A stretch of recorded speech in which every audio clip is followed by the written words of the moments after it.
ভাই একটাই হয়েছে, ওই আর একটা পাইছি এখন।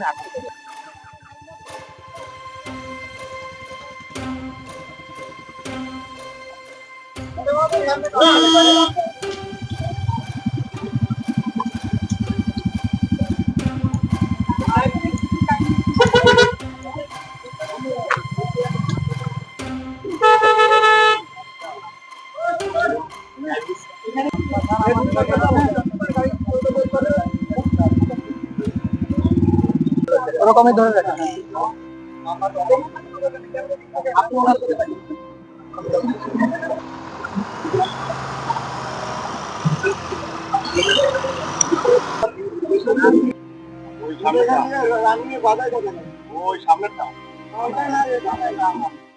ধন্যবাদ। নড়াইল জেলা প্রশাসনের পক্ষ থেকে সড়কে শৃঙ্খলা ফেরাতে আমরা সড়ক পরিবহন আইন 2018 অনুযায়ী মোবাইল কোর্ট পরিচালনা করছি। সেখানে মোট 5টি মামলায় 5 জনকে 15,000 টাকা অর্থদণ্ড করা হয়েছে। আপনারা জানেন নড়াইল একটি হাইওয়ে বেষ্টিত জেলা, সেখানে চারদিকেই প্রায় হাইওয়ে।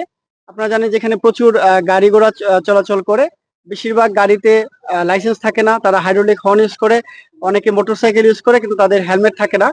ইত্যাদি কারণে আমরা 5 জনকে মোট 15,000 টাকা অর্থদণ্ড করেছি।